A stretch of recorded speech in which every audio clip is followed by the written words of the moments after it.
ក្មេងស្រីអាយុ4ឆ្នាំគឺត្រូវឆ្កែចំនួន7ក្បាលព្រួតខាំឡើងសោះសាច់ប៉ុន្តែបានអ្នកភូមិឃើញអញ្ចឹងទៅបានអត់សូវគ្រោះថ្នាក់ដល់ជីវិតប៉ុន្តែយ៉ាងណាក៏របួសសោះសាច់មកបើសិនជាអ្នកភូមិអត់ឃើញគឺឆ្កែ7ក្បាលនឹងអាចនឹងហែកក្មេងស្រីនឹងចែកគ្នាស៊ីតែម្ដងបងប្អូនសម័យមើលក្មេងអាយុ4ឆ្នាំ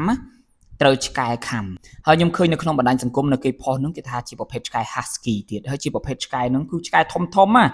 សូម្បីតែបើសិនជា7ក្បាលនឹងមកខំពួកយើងនេះមានប៉ុណ្ណេះធំប៉ុណ្ណឹងក៏ទប់អត់ឈ្នះដែរនឹងក្មេងអាយុ4ឆ្នាំ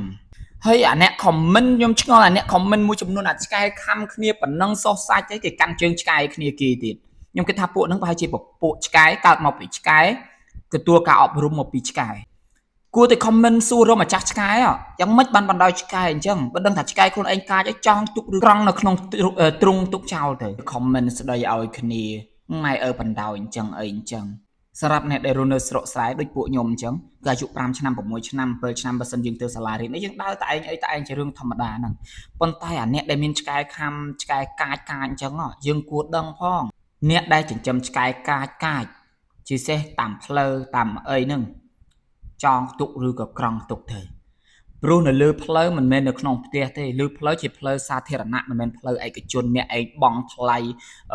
ធ្វើផ្លូវនឹងលុយតែឯងដើម្បីឲ្យឆ្កែនេះឯងចេញមកឆ្វេងឆ្វាយខំគេនោះទេអញ្ចឹងបើដឹងថាឆ្កែខ្លួនឯងកាចឲ្យគ្រប់គ្រងឲ្យបានល្អបើសិនគ្រប់គ្រងឲ្យបានល្អកាប់ស៊ីបរោយទៅដូរឆ្នាំងដូរចានដូរឆ្នាំងទៅកន្លែងលក់សាច់ឆ្កែឲ្យលក់ឲ្យគេកាប់អាំងលក់បរោយទៅបើសិនយើងអត់ចេះគ្រប់គ្រងបើយើងគិតថាអាណិតឆ្កែស្រឡាញ់ឆ្កែមិនអាចឲ្យគេកាប់ស៊ីកាប់អីបានហ្នឹងមិនបាច់យកវាយកមកចិញ្ចឹមទេ